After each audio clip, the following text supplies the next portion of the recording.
Hi, everyone. Uh, Welcome to this session. Just give me a moment while I make sure that we are live everywhere. Today, we are going to be talking on the hidden role of project management in making corporate events successful. And of course, I have with me here um, an expert who is going to discuss that topic with us. So please introduce yourself, Rachel. Hi, my name is Rachel. I am the founder and principal consultant of Crown Management, a project and operations company geared towards entertainment and business. We do end-to-end project Sorry, management, could you incentive. speak up a bit? Yes, Sorry. absolutely. Can you hear me? Yes. Okay. Hi, my name is Rachel. I am the principal consultant and founder of Crown Management, a project and operations company geared towards entertainment and business, mainly those two industries. We do end to end event management, incentive deployment, and also working in the entertainment industry and in the speaking industry in regards to branding and making sure people's personal brands are launched. We work on a project basis in regards to that. But yes, that's what I do, located in Toronto, Canada. Awesome. Okay. We for the sake of people that are currently watching us right now, we're going Mhm. to discuss this topic. First, we understand what her brand does, a little bit more, and then we go ahead to talk about the role of events in brand building, and we're also going to talk about conceptions, misconceptions, errors, omissions, loopholes when it comes to organizing corporate events. And then we'll look at outsourcing. Should you outsource these? What to look out for, how to get the right company to outsource to, and things like that. And most importantly, if you have questions while we're talking, please drop it as a comment, right? So when you drop it as a comment, we'll have the opportunity to see that question and ask her. So feel free and interact with us while we're here.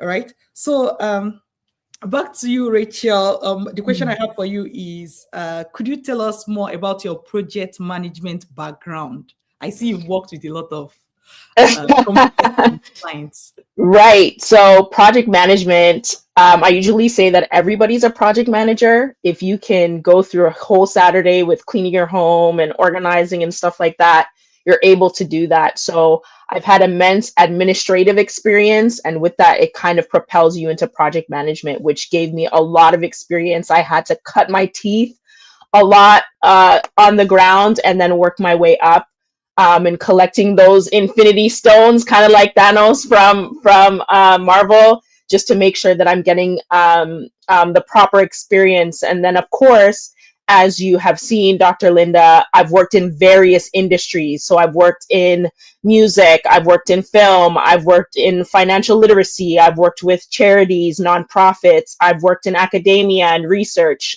So I have extensive experience. It's also very important to get certification. So I'm actually at the end of the month getting another certification under my belt to just enhance my experience and my credibility in the field. So a lot of my work in project management has been the forerunner in terms of what I do now, which is experience based. And so I'm very grateful for that. And then, of course, education is always important. So yes, that has been my path thus far. That's good. And something like project management, yeah, yeah, yeah. I know there are things that can be taught in class, but a lot of it has to do with experience. You That's know, right. that's what makes the difference. Okay, so what inspired you to start your own project management company? Wow, that is an excellent question. So, when I started Crown Management, originally it was a music management company. So, I used to manage people. So, I managed a lot of people in music. I managed a front of house sound engineer, a producer, and a instrumentalist. And then the pandemic came. And so everything kind of changed in terms of like shows and what you wanted to do, although a lot of that we were shifting into virtual stuff and how that could look. A lot of the things in the music industry, unless of course you're an agency and you charge a retainer, a lot of it is commission based, which means you have to cut your teeth even more in terms of work and getting your clients the gigs and the opportunities. And so I wanted to pivot my business to be service based. So I'm saying, how do I have this cash flow consistently come into my business by providing a service that somebody would need? So when the pandemic happened in 2021 was my first project. I worked with Pitch Better on the Found Hers project. It was a research and academic project in regards to leveraging data and creating a report in regards to the Black women entrepreneurs that are in Canada as a whole. And so that was my first experience as an operations manager there. So I would say that after the pandemic is when I pivoted my entire business model from being commission based to being service based into doing the projects that made me feel passionate and I wanted to be involved in. And so that's really when I pivoted my company to be completely project and operations based. Hmm.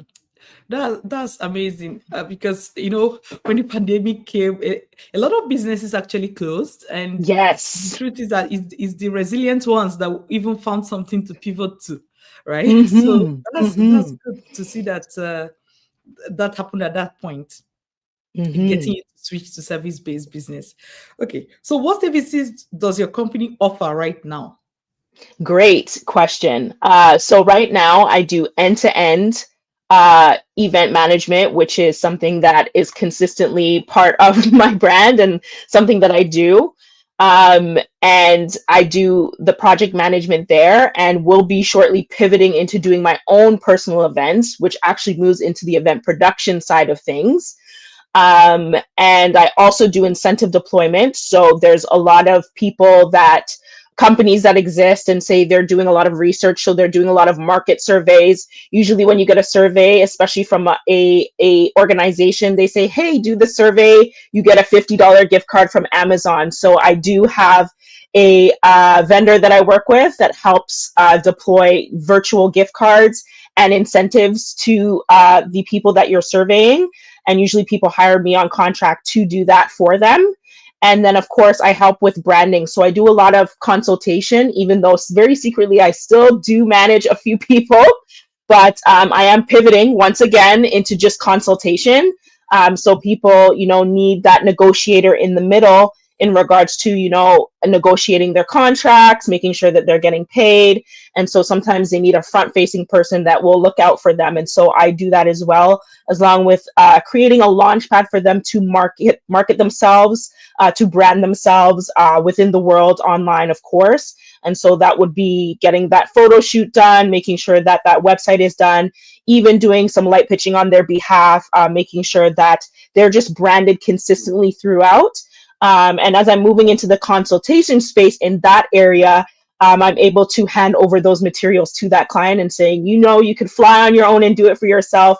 Call me if you need any help. So those are the three main pillars that crowd management stands on, essentially. I see.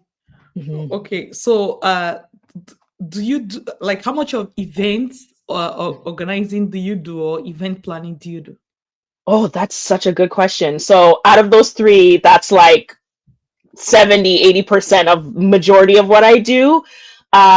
In terms of just drilling down a little bit more, if somebody hires me for an event, I do not do anything less than 4 months, because it takes a lot of time and resources and planning and prep and communication in order to deploy a proper event that is professional, that is done with excellence. And so, of course, just as business guidelines go, that's usually my first line of defense, to say, hey, you're hiring me to do your event. When are you doing your event? And then I'm able to assess from there. If it's something that needs to be done expeditiously, sometimes I assess that for myself, like namely one of the events that I did for M2M. That was done in about 35 days. And there was many reasons as to why I wanted to do that event, as most people would understand. And thank goodness for my team, we were able to execute that with all the resources that we had. And so usually I don't do that. And I made it a rule this year, of course, to say nothing less than 4 months. But sometimes as a CEO, you have to make those decisions in terms of what's strategic for your brand and what will launch it in the ways that it's supposed to be done. Mm, that's great. Mhm. I see. One thing I picked from what you said, which is, that's why I brought you here as the Right. expert. Is like, if you're planning an event, think of 4 months ahead, Yes. minimum, right? Yes, yes, yes. So I always say engage me as early as possible, and then we can have a conversation. And the power of the follow up is always awesome too. So I've had some clients who've engaged me last year for stuff that they want to do this year, and so it's just making sure that they're prepared to execute as well. Sure. It's okay. Do you manage virtual events? Virtual events, yes. It's very interesting to do live events and then also balance it from a virtual perspective. So I have done events where we've done it live, but it's being streamed live. So I work with my audio visual team and making sure that everything is perfect, kind of like how we're doing here, just to make sure that everything is okay. I'm excited to do more. I do have some proposals on the table to do some virtual events. So yes, I have experience there and excited to do more. Awesome. Because, the thing about virtual events is that people can, especially if it's like purely virtual, it means that anybody from around the world can can do that and work with anybody from around the world as well. So that's also, you know uh a very good one, as you mentioned, when COVID came, right? And Mhm. even a lot of people pivoted things to virtual as well. So I think that's when virtual events started having, let's say, it started getting more popular than before, just like many Yeah. other things. Yes, absolutely. We had to change. We had to learn to adapt very, very quickly. Yeah. Okay. So, okay, let's look at the role of events in brand building, right? Mhm. Because I know a lot of times companies are doing events as part of their brand building initiative, but the question is why? What so it's like, what are the benefits of doing events when if you're thinking of building your brand? Do, can you tell? Maybe we can talk about three. Yes, it's so important because a lot of people can have impact elsewhere online on your social media, but there's nothing like an in-person interaction with your clients. And I had a conversation with a colleague of mine the other day, and we were defining what a content creator versus an influencer is. There are people that can create content all day. They can, have the amount of followers, but the moment you influence someone is when that person shows up to your event in person because of the what you have created for them, and they feel that connection with you. So if you do have a brand and you have an impact online, having that in-person event, even if you're the product, is so much more personable. People can connect with you. People can really see the validity of your brand. It's just an immense impact on whatever you're trying to build. So as I always talk with people that run their businesses, have a brand, I say it's very important to have an event. Start small, and then you'll see the impact. If you want to do everything once every quarter, or if you want to do one big event per year, keeping that consistency is really, really important. It's another way of getting all of that data, generating the leads that you want.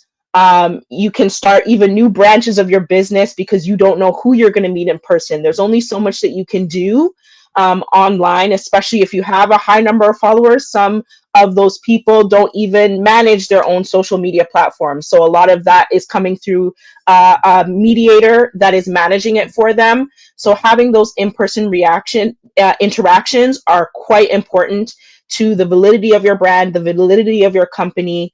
And I always encourage every brand, business, corporation, enterprise to do so. Mm, that's great. What about like things like pictures, videos that Mhm. one can capture, and how that can really help, even should I say feedback to the online presence as well, right?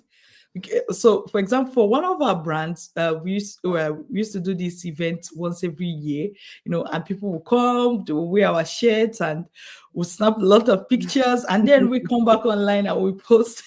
Those Yeah, who ended up not attending, they will just feel jealous, like, oh my god, I wish I was there. So I also see that pictures and videos with people who love your brand also goes a long way and can feedback on what you're like. When I mean feedback, right, you can post those pictures online, and people love to see that event happened even if they were not there. So right. Absolutely. It's so important. And for me, as people have followed on my page, I always kind of do a recap video. I'm getting much better at capturing and doing proper content calendar work. Even for myself, I help everybody else do it, but I'm going to be doing it for myself very shortly. But it's very important to capture that. Even of it in and of itself is a lead magnet. So when people see, oh my goodness, I missed out on this event, that will incline them to come to the next one. And that's why it's so important to have that consistency with your brand of doing live in-person events or virtual ones as well. So making sure that you have that media team that's on your team as a project manager or the person that's producing the event to capture the behind the scenes, the interactions. For some projects that I've done, we've had somebody who's managing the social media and literally editing as the event is happening and posting as it's happening, because you want also the people that are not there to feel like they're there as well. So they feel like they're not left out, but that's still, again, a lead magnet for them to be like, I have to go get my plane tickets. I got to make this event. It's going to be so much better if I go there in person. All of that, all of these resources from in person to online, utilizing social media and AI to holistically uphold your brand and make sure that it's a consistent story that is always happening is really, really, really important. amazing. Talking about AI, I know, like somebody would just be like, AI is like, it's such a buzzword right now, right? Yeah. But you know, something just flashed my mind. I think let me stay on topic. Okay, so let's look at I have a couple of questions around like misconceptions, errors, loopholes, stuff like that. But let me start by asking you, what are the common myths, that's MYTHS, Mhm. around project management? Around project management. Wow. Like, That's uh, such a good I question. don't, I don't know. Like, when you talk about project management, some people can come from that angle of like, um, yeah, everybody can manage a project, but I can say for sure, everybody can manage a project, but not everyone can manage events. You know what? When I mentioned that, we there was this brand of mine where we used to do events every year Mhm. as Mhm. still part of the brand building. I noticed that close to the event, because things are just like happening, all of a sudden, things happen so quickly when it comes to event planning, and anything can happen. Like something Mhm. you've been using for or planning to use just goes bad, and something Mhm. you still have to improvise and all of those things. So for me, I noticed that few days to the event, I shut down. Like Oh, I can't wow. manage, because this is event where I'm hosting like a huge number of people Mhm. traveling from different parts of the country. And so I just shut down. Like, yeah, I can be on social media promoting it, but let me just check out for who is arriving by what time, and if their hotel has checked them in, and like all those things, right? But then I'm lucky to have a partner who is very good with event management. So Mhm. he handles all that. And I'm so happy to come on stage when it's time for me to come on stage. Yes. So it's not everybody that can manage event, right? But it can easily look like it's just something anybody can handle. Anyway, maybe for me, that's what I think is a myth about project management. Yes, absolutely. Everybody thinks that it's just like, oh, yeah, this is easy. But then when you do it and you feel the pressure and you understand that sometimes each facet of the event or what's necessary is actually a person. And that's why I make sure that I have a team of people. So, yeah, I can be a showrunner if I want to. I know a few knobs behind a board. I can probably turn on a mic here and there. But when I hire those people and we have a collaborative effort to make sure that the plane gets off the tarmac and into the air, that's what makes it important, right? And so that's why people hire me, because they know I'm an expert in what I do, but I also have a team of people that are also experts in what they do, and that we are able to collaborate and make sure that each task is done. I always say when it comes to project management, it's not even about the task, because that can get done any day. You can have a to-do list and get that done. Everything in regards to project management is very psychological, and it has to do with how you relate to people, and you have to have very high emotional intelligence to do that. You have to know how to talk to people, and that varies between your stakeholders, the main client that you're dealing with, to vendors, to your actual team members, how to encourage, how to coach. That is all of what I do. And so, it's easy for me to kind of know the logistics of things and do what I need to do, because that's what people hire me to do as well. But also, I'm the person, and as I always tell my clients, I'm here so that nothing bleeds into your life. So when you're like, this is a lot, Rachel, I am the one that burdens a lot, which rolls into your misconception question, where a lot of people think that they have to burden everything. But with carrying the burden, if anything goes wrong, there's only one person that has to shoulder any type of, blame or anything like that. So usually for my role, I must come correct, and I must know how to pivot quickly. I'm not a perfect project manager. I'm not a perfect business owner. Sometimes I do make my mistakes, but taking that accountability, which is the emotional intelligence piece, and then being able to quickly resolve and keep on moving is part of what makes me a great project manager. And it's a myth that people think that it is the easiest job, but it's not. And you have to be very mentally strong. You have to have a thick skin, because anything could happen, and be able to kind of move through everything that you're trying to achieve and accomplish. Sure. Okay. So, are there errors you've seen people make when it comes to organizing events for their brand? Ooh. Yes. Have I seen some mistakes? I've had some clients give me a budget for decor. Let's just say it's like $5,000, and it's gone to zero, and I've had to just figure it out because of whatever reason. So those moments where it's very important to be very clear about the scope and objective very early on, and have those numbers ready. Also, I've seen people just not hire a project manager, again, as we mentioned before, and just do it all themselves, and then expect the Grammy Awards. I'm like, you've been working on the string of stress throughout this entire project, and you want the most, and sometimes it's not balanced like that. You have to be very mindful of what you're asking for, and know that there is an investment emotionally, financially, physically, mentally, that comes with that.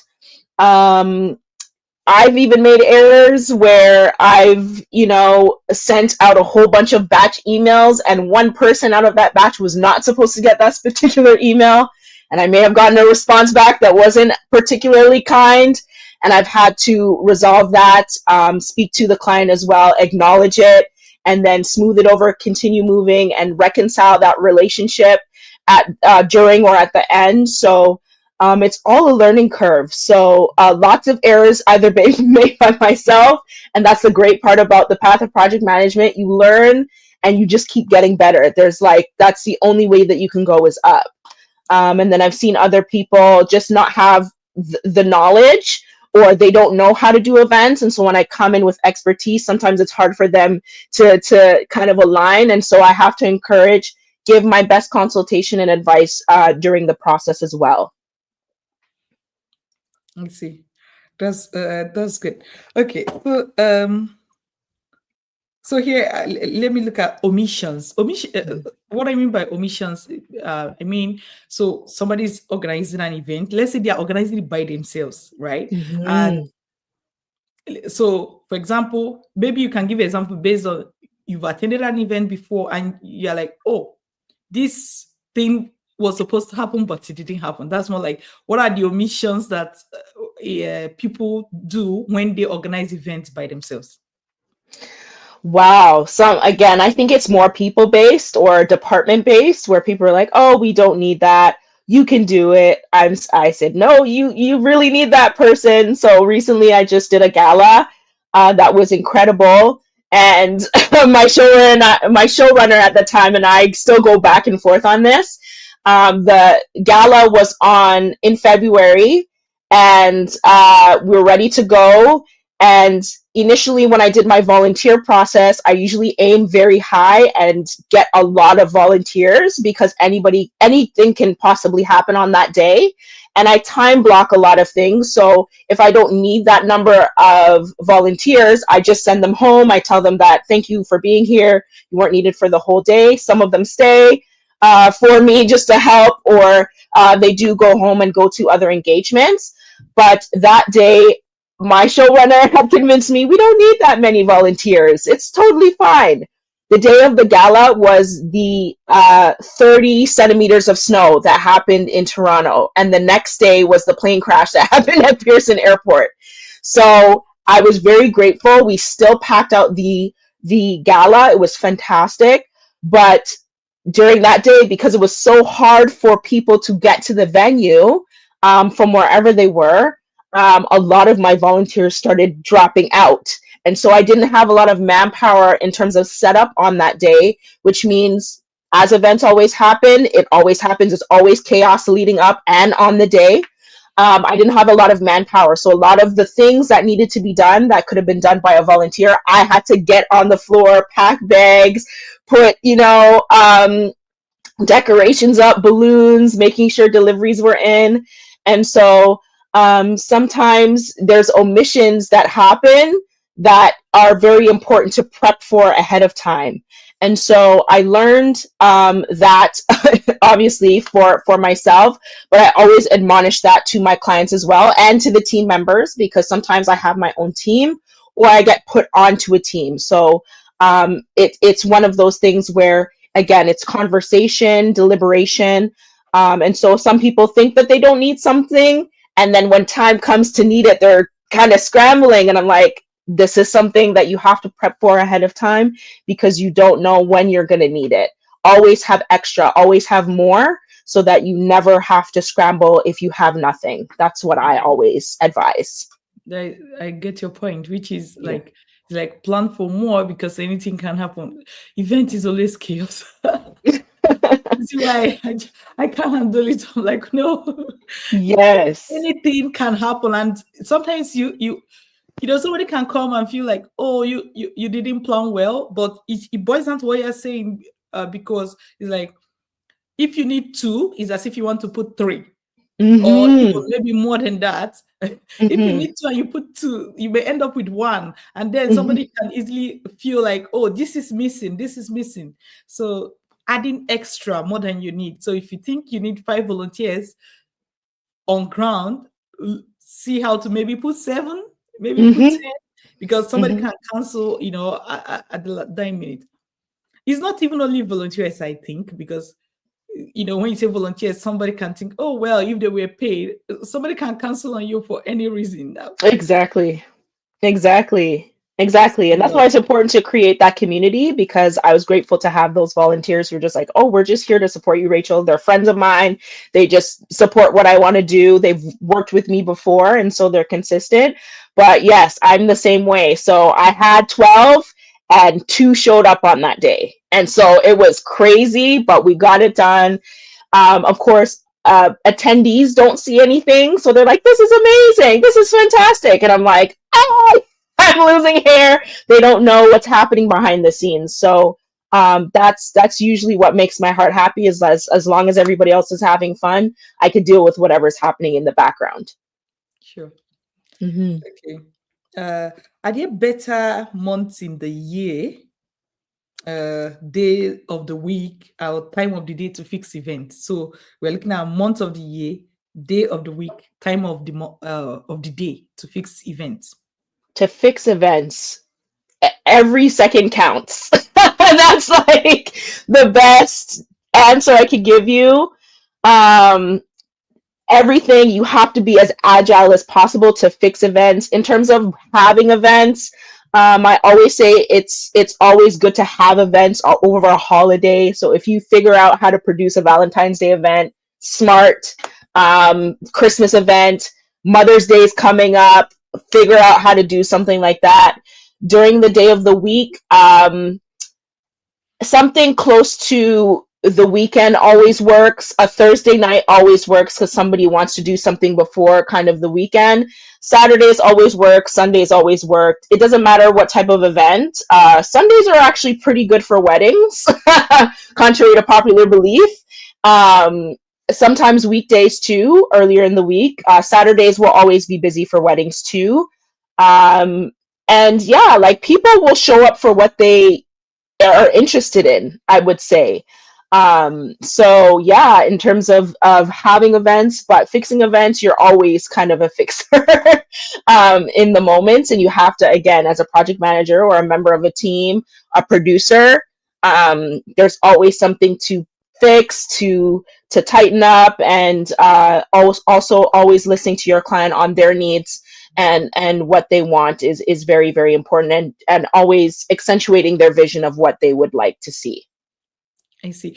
Also, you've talked about time of the year, and you mentioned holidays, different holidays. Then you talked about day of the week. You talked about Thursday night. Hmm. Talked about weekends as well. Though you Hmm. mentioned that any time of the day, people are likely to still show up if they are really interested. Then what about time of the day? Like, is it Time of the evenings? day. Is it weekday? Is it Yeah, morning? evenings are good during the week. Saturdays, if you're gonna do a conference, you could do it whenever. Like you should probably start at 11 a.m. Maybe go till 5. I went to the Toronto Food and Drink Festival. They had something 2 days at the Metro Convention Center, I believe, is what the building is named. And they started at 11. I think they ended at 5, but then they had a break and then went from 5 to the later evening. So you can make it whatever you want on weekends.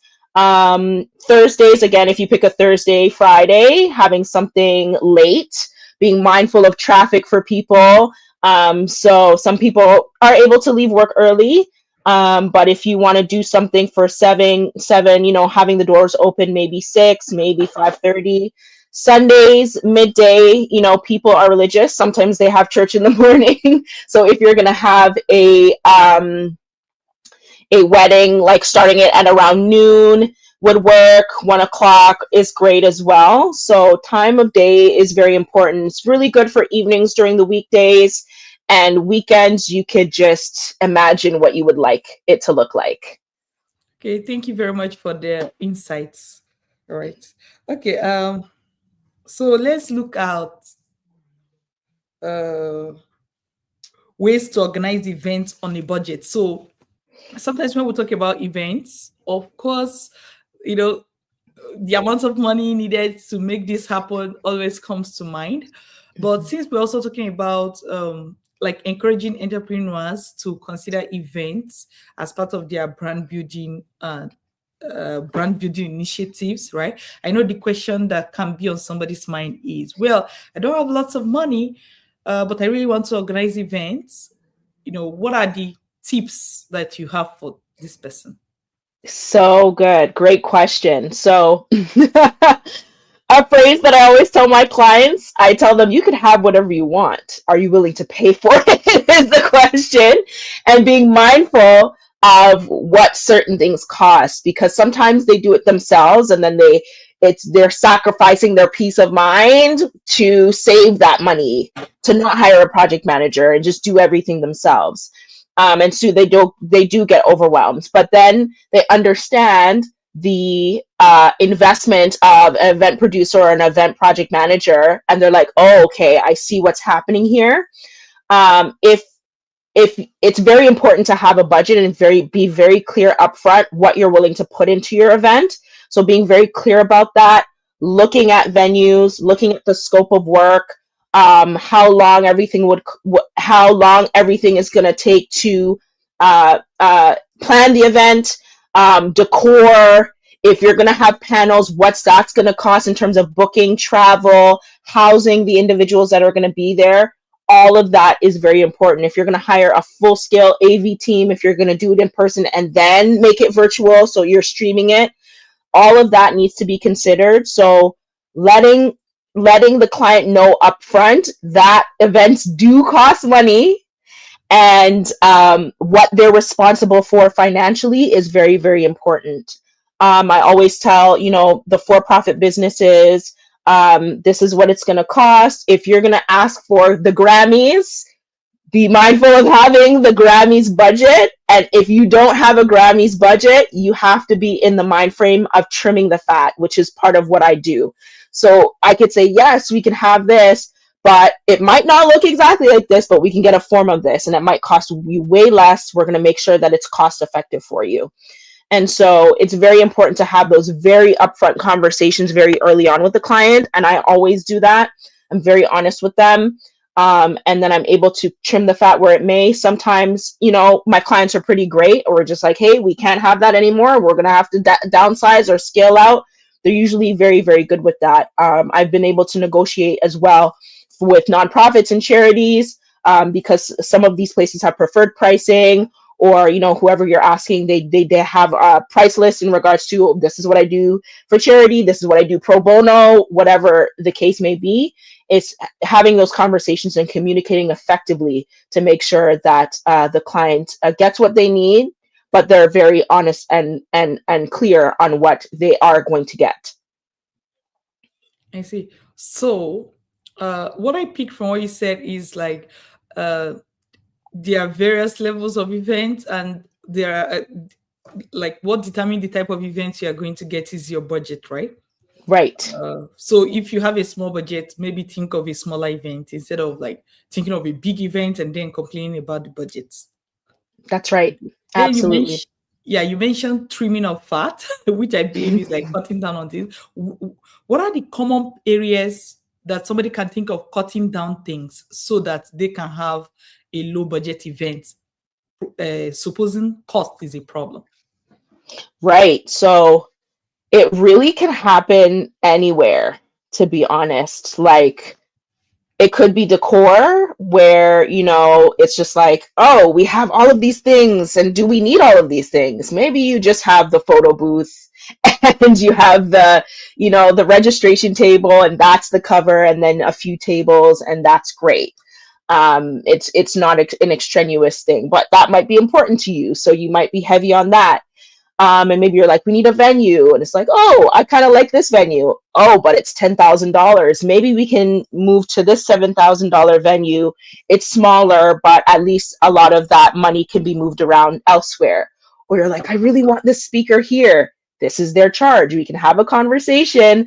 Maybe they have preferred pricing, but maybe, okay, we can do it elsewhere. We could do it virtually, which takes out the venue cost. Now it's a little bit less because you're just working with, the AV team on making sure that the platform works, but you can afford, I don't know, Oprah coming on to your event. So it's knowing how to move the money elsewhere, and knowing what's really important to you, and highlighting those things as they work with me as the project manager, and saying, okay, this is the budget. You're going to have to trim the fat here. Do you really need this? Is this important? Do you need the food truck outside? Is that what you need? Do we need all of these people that are here? Does it have to look like this? What if you choose this other influencer to speak on your panel? They're local and they're fantastic, and they also have reach, and you might have more bodies in the room for the event because they'll bring their following in. So it's just having those agile conversations, moving things around, and bringing your client to a decision that's right for them and that will still propel them in the right direction. Amazing. Hmm. Amazing. Lots of tips there. Yes. Okay. So let's look at outsourcing, right? Just Mm. like we've established, first of all, doing events is great. There are lots of nuances to it, but some people like me uh, shut down when you talk about events, especially 2 days to the time, 1 day to the time, 12 hours to the time. Just leave me. I just want to do my makeup and come. So, outsourcing can become a way for such a person can to still achieve events, like their brand is doing events even though Mhm, they don't have the capacity, internal capacity to do project management or to manage mhm, the event themselves. mhm. So the question is, who should consider outsourcing from your opinion? And everybody, anybody who wants to do an event should consider outsourcing because, as you were very honest and transparent, Dr. Linda, you're just like, I did it before and I just can't. Like, I've experienced it, I felt it in my body, I know what it feels like. So now I know what my strengths are and I feel safe enough to outsource it to my partner because I know that that's their thing and they'll just update me on what's happening. That's I'm good with that. So anybody who's to the point, as I always say, even for any aspect of my business that I have addressed today, I always say, you call me when you're overwhelmed because most of what you can do is Googleable. It's still free 99 on Google. You can, people have managed their own events, but you call me where you're like, Rachel, the first event I did, 200 people showed up. Now I have 1,000 people showing up, and I actually do need a team of people because this is going to continue to go, and I can't do this by myself. That is when you pick up the phone and you say, Rachel, I need help. You have a full team, or I've worked with these people before. I just need you to be the project lead and lead everybody and be collaborative in the effort to make sure everything gets done. So I believe that when things start getting really heavy for you, that's when it's like, okay, I do need to outsource. Now, thankfully, for my team, I have a team member for each space. So even for me, if I get overwhelmed, I have an associate project manager that I work with. So she's able to balance everything out for me. I have an AV lead. He is excellent. He works in the city of Toronto. He's worked at hotels, convention centers, major festivals. I have a graphic designer and content lead. So she'll create the whole branding from start to finish for the event that turns into print on the day of. So if you need banners, all of that. I have a showrunner, so that person creates my run of show, and then they run the actual show as I'm managing and coaching from behind, but they're the main person that's giving more directives. And so people hire me because they're like, okay, Rachel has experts in these fields. I'm not overwhelmed. She's coaching and managing, and she's also not overwhelmed. So she's able to bring this level of equilibrium to everything that I need to make my event a success and to properly scale it to where I think it should be. That's great. And you explained it, but one thing you said at the beginning that for me I think is a good what's the word now? Maybe this is something everyone can notice in themselves when that time comes. It's like when you feel overwhelmed, then think about something, So that's something everyone can understand when they are feeling that way, right? And it doesn't have to be feeling overwhelmed and you've already started the event or event is tomorrow and then you want to outsource, then that's not going to work, But if even just thinking about organizing that event is overwhelming you, like for me, that's where the overwhelming starts from. Not Exactly. when I've started handling things. So even if the thoughts overwhelm you, then instead of just abandoning the idea, that is when you should start thinking of outsourcing. That's right. That's right. And so that moment, they're like, oh, okay, need to outsource. Let me call Rachel. see where she's at, if I can do it in the time that she's doing it, if she can take on that work. It all happens from that very thought. I agree Mm, 100%. That is absolutely correct. I see. That's good. You hinged on, like, you hit on this point.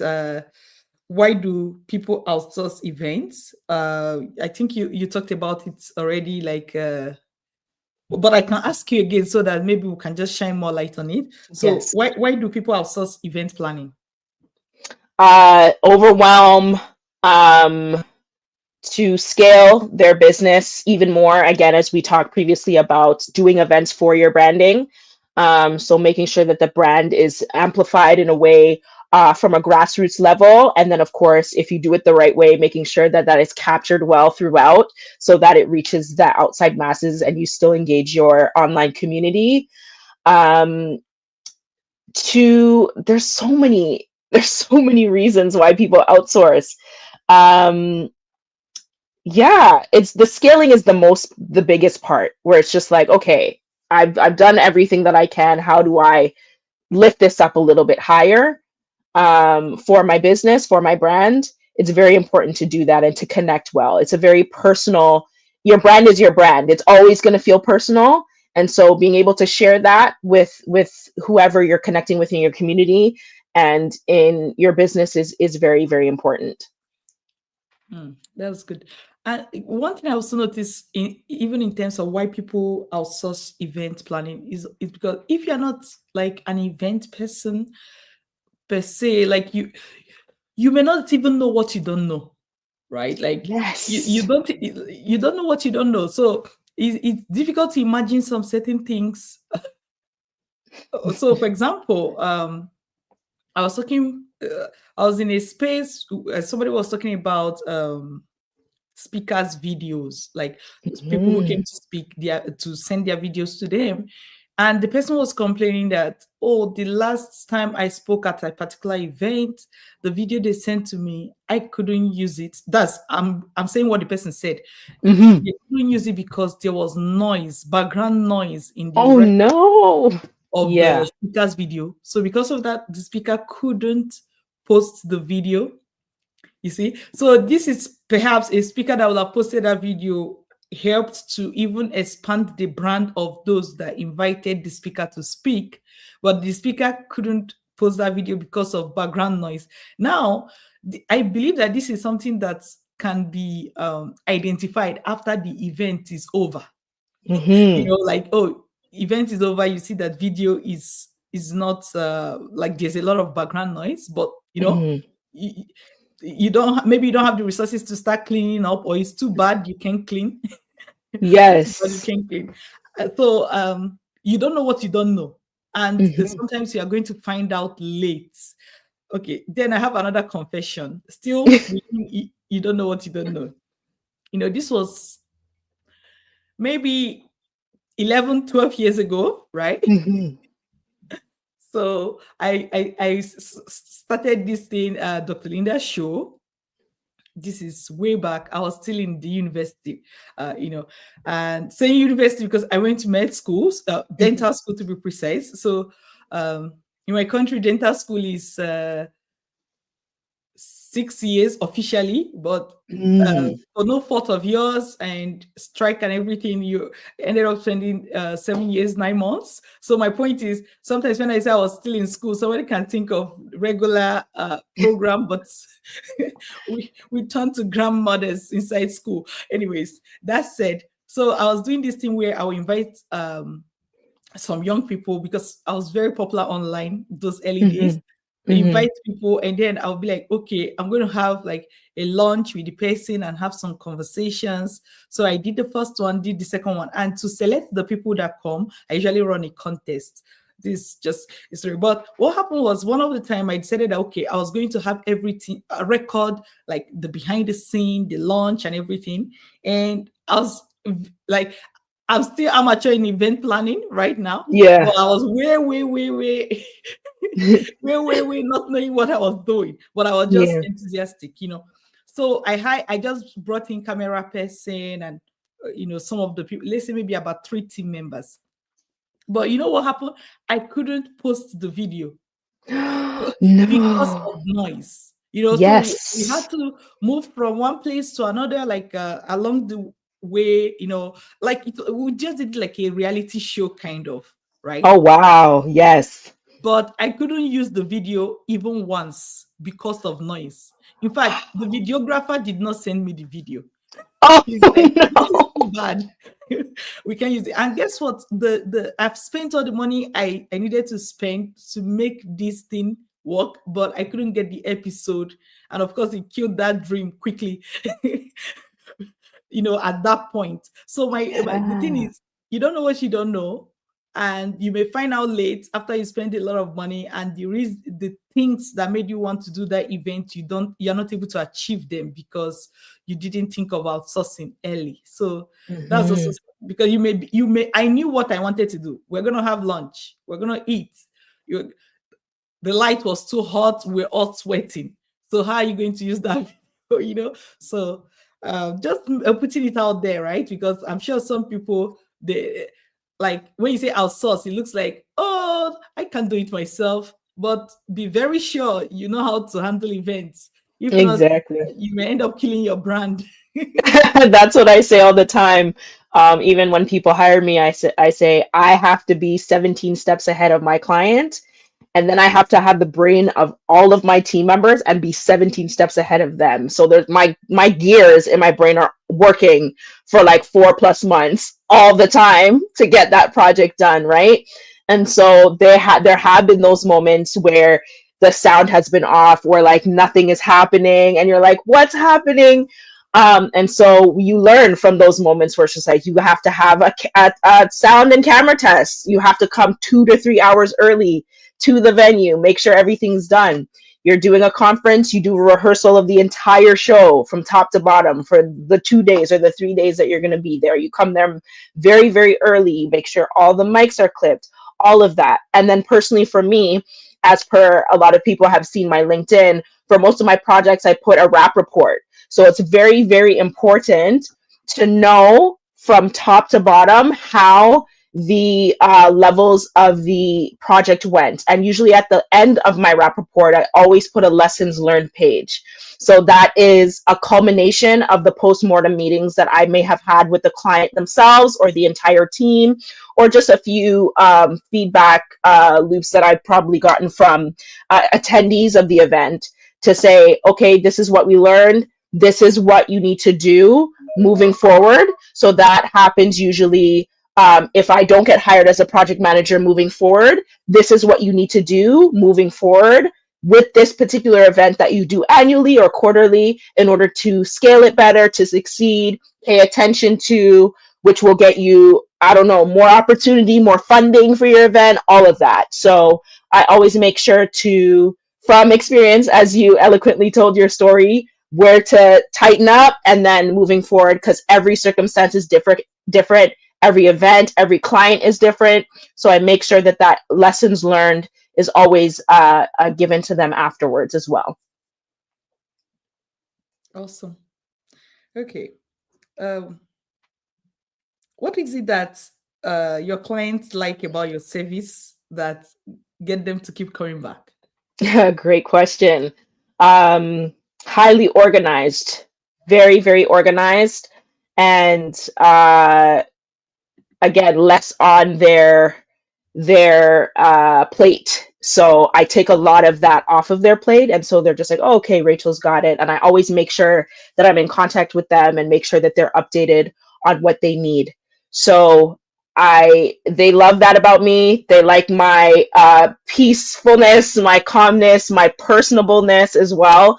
I know how to keep business and friendship separate, obviously, but there's a certain level of personableness that I do have with my clients that makes them feel at ease and at home and know that I'm getting things done as well, which is kind of why everybody calls me the project ninja. Like, a ninja is a very silent assassin that, so quick and you see them, but they're also quite peaceful and calm. And there's a level of preparation that ninjas have to do in order to be that quiet assassin in a way, right? And so yes, that level of organization, my systems are very tight.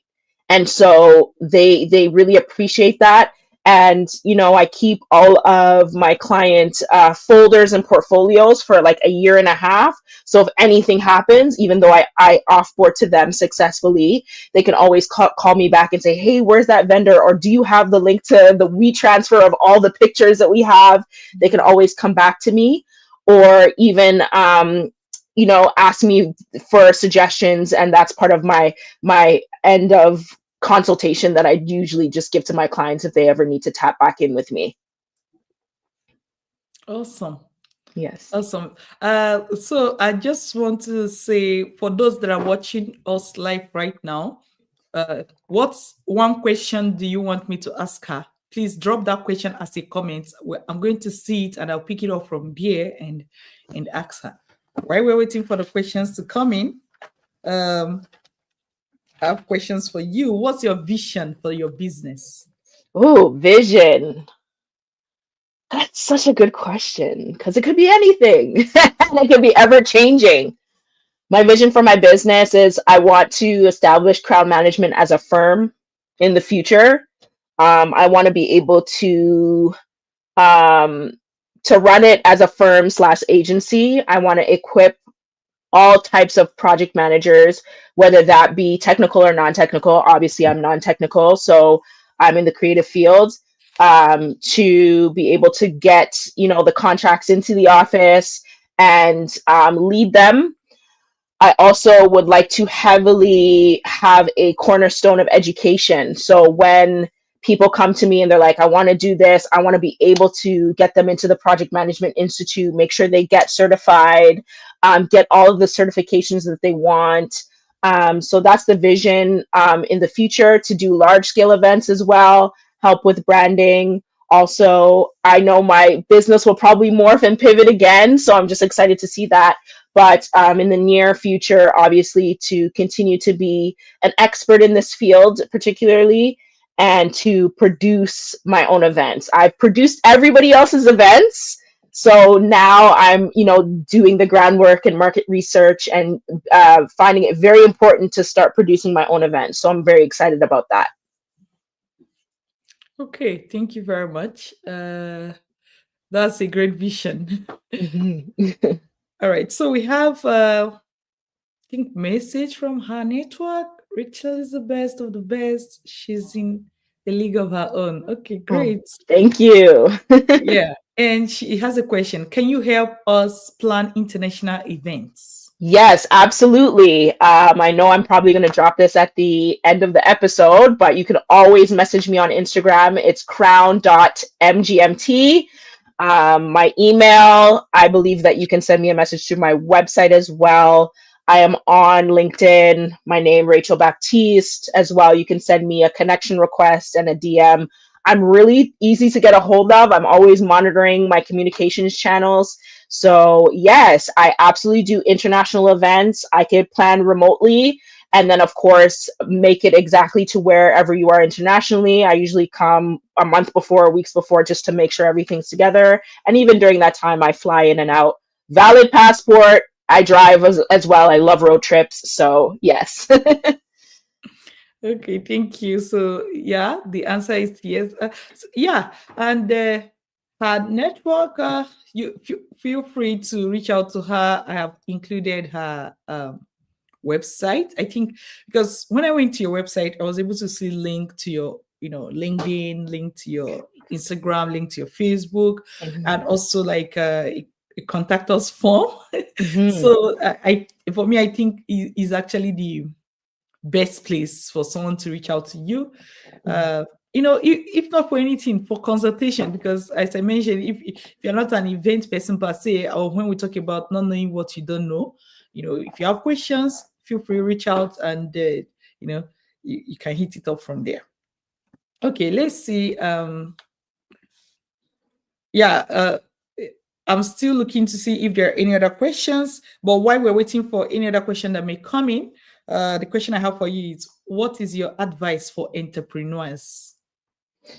Woo, entrepreneurs. Ah, don't give up. That's like, don't give up. trust me, there were many times where I was like, yeah, so I'm going to close this business. I'm kind of over it. And the moment I do that, I go to sleep, I wake up in the morning, there's an email for something else.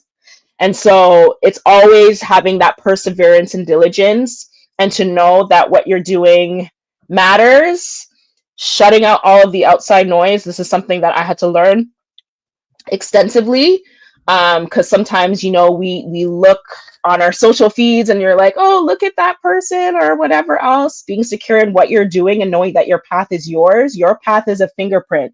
Not everybody else has the same fingerprint as you. You only have your own. And so knowing that has been so great. And you could always change your mind, and you could always, be the best that you can be, but don't give up is like my main foundational principle there, is that it's going to get hard. I know there's a lot of things happening economically right now that creates this uncertainty, especially for entrepreneurs. I'm Canadian, born and raised here, so there's a lot of uncertainty, but even still within that, I'm extremely resilient, and I'm like, I'm not giving up. I'm just going to keep going, and this is going to work for me. And read a lot. I'm currently reading Atomic Habits, and that has helped me so much. So that book has really helped me, and so I'm still getting through it, and I've had it on my shelf for a while now, but I'm finally like really diving into it. And one of the principles that the author said is just like, you think that giving up is like, quitting is like the thing, when you don't know that that last strike is what's going to like really accentuate what you have going on for yourself. And so, yes, don't give up, keep going. Awesome. Wow. That's a very great advice as well, because for entrepreneurs generally, there are moments. So yeah, something for an entrepreneur to hold on to. It's all right. Thank you very much for coming and sharing with us about project management in general, but also like event planning and project management for events, corporate events, and every other. I'm sure if somebody goes to your website, they'll be able to see other things that you handle, other types of projects that you handle as well. So thank you for taking our time to come, share with my audience, and we wish you the best with your business as you keep going into the stratosphere. All Thank right. you so much, Dr. Linda. I really appreciate it. Thank you so much for having me on your platform. It's all right. All right. Take care, everyone, for watching, and we'll see you on the next episode. Bye. Bye.